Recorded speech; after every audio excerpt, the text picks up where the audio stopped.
بسم اللہ الرحمن الرحیم، اللہم صلی وسلم وبارک علی حبیبنا محمد صلی اللہ علیہ وآلہ وسلم۔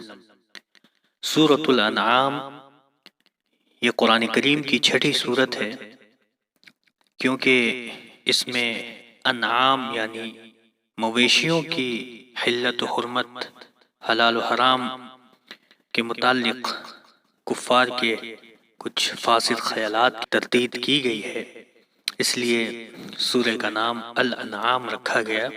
اس کے نزول کا جو وقت ہے وہ متعین کرنا تھوڑا مشکل ہے، لیکن جہاں تک بات قرائن اور شواہد سے ملتی ہے تو اس کے مطابق بعض محققین کا نظریہ اور یہ خیال ہے کہ حضور اکرم صلی اللہ علیہ وآلہ وسلم کی مکی زندگی کے آخری حصے میں ہجرت سے کچھ عرصہ پہلے یہ سورت نازل ہوئی۔ مدینہ منورہ میں اسلام کو یہودیت اور عیسائیت سے پہلے واسطہ پڑا تھا، اس لیے مدنی صورتوں میں ان کے عقائد کی تردید، ان کے اطوار کا محاسبہ اور ان کی اصلاح پر زیادہ توجہ دی گئی، لیکن مکہ مکرمہ کا ماحول اس سے بالکل الگ تھا۔ یہاں کے لوگ اعتقادی اور نظریاتی لحاظ سے بالکل الگ تھے، مختلف تھے۔ یہاں کی زندگی کی مشکلات اور مسائل بھی الگ قسم کے تھے۔ ان حالات میں اللہ رب العزت کی طرف سے اپنے نبی پر صلی اللہ علیہ وآلہ وسلم پر جو وحی نازل ہوئی، اس میں انہی مشکلات کا حل اور انہی مسائل کا جواب دیا گیا۔ مکہ مکرمہ کی تقریباً تمام تر آبادی مشرک اور بت پرست تھی۔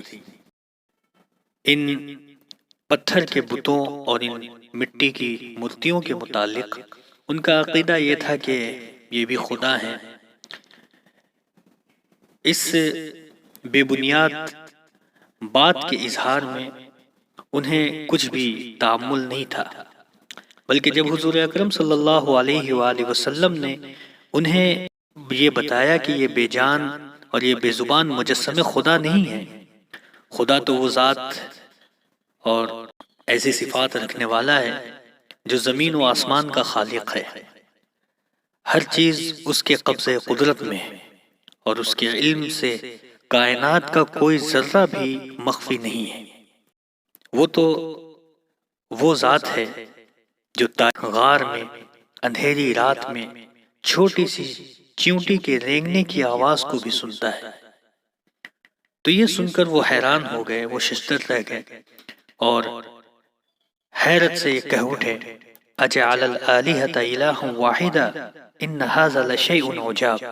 یہ تو بڑی عجیب و غریب بات ہے کہ وہ معبود کو ایک بتاتا ہے۔ جب وہ ان کو خدا مانتے تھے تو ان کی عبادت بھی کیا کرتے تھے، خدا سمجھتے ہوئے اپنی مشکلات اور اپنی تکالیف میں انہی کی طرف رجوع کیا کرتے تھے، اپنی ضروریات اور اپنے حاجات کے لیے انہی کے سامنے دست سوال بھی دراز کیا کرتے تھے۔ اس سورہ پاک میں ان کے اس مشرکانہ عقیدے کی زبردست طریقے سے تردید کی گئی ہے۔ انہیں بتایا گیا ہے کہ پتھر کے یہ جو بت ہیں، پتھر کے یہ صورت جو ہے یہ کسی سنگ تراش کی دین ہے، وہ خدا کیسے ہو سکتے ہیں۔ مزید اس صورت میں قرآن اپنے پڑھنے والوں اور اپنے سننے والے کو کسی غیر مانوس اور پیچیدہ اصطلاحوں سے مرعوب نہیں کرتا، بلکہ کائنات کی اس کھلی ہوئی کتاب میں غور و فکر کی دعوت دیتا ہے۔ یہ سورج، یہ چاند، یہ آبشار کس کی کبریائی کے شاہکار ہیں؟ زمین کی سطح پر لہلہاتے ہوئے شاداب کھیت، رنگا رنگ پھول، قسم قسم کے پھل کس کی قدرت کی شہادت دے رہے ہیں۔ تو اس صورت میں زبردست طریقے سے توحید کے دلائل پیش کیے گئے ہیں اور مشرکانہ عقائد، مشرکانہ رسومات کی تردید کی گئی ہے۔ اسلام قرآن اور صاحب قرآن یعنی محمد صلی اللہ علیہ وآلہ وسلم سے مشرکین کی مخالفت کسی سنجیدگی پر مبنی نہیں تھی، اور نہ قرآنی دلائل کے جواب ان کے پاس تھے۔ ان کا سارا سرمایہ مذاق، تمسخر اور طرح طرح کی حجت بازیاں تھیں۔ فرشتہ جو وحی لاتا ہے وہ ہمیں نظر کیوں نہیں آتا؟ قرآن ایک مرتب کتاب کی صورت میں کیوں نہیں نازل کر دی گئی؟ اس یتیم اور بے یار و مددگار کو رسالت و نبوت کے لیے کیوں منتخب کیا گیا؟ اس طرح کے وہ سوالات کیا کرتے تھے، اس کے ذریعے سے محمد صلی اللہ علیہ وسلم کا ایک مذاق بنایا کرتے تھے۔ تو ان کے ان تمام قسم کے اعتراضات کا قرآن کریم نے اس صورت میں جواب دیا ہے۔ آگے جو باتیں بیان کی گئیں اس صورت میں وہ یہ کہ ایک طرف انتہائی خلوص للہیت کے جذبات کے ساتھ نور حق کی طرف رہنمائی کی جاتی رہی، دوسری طرف سے یعنی مشرکین کی طرف سے ضد اور ہٹ دھرمی کا مظاہرہ ہوتا رہا۔ اس سے محمد صلی اللہ علیہ وآلہ وسلم بڑے رنجیدہ ہوتے۔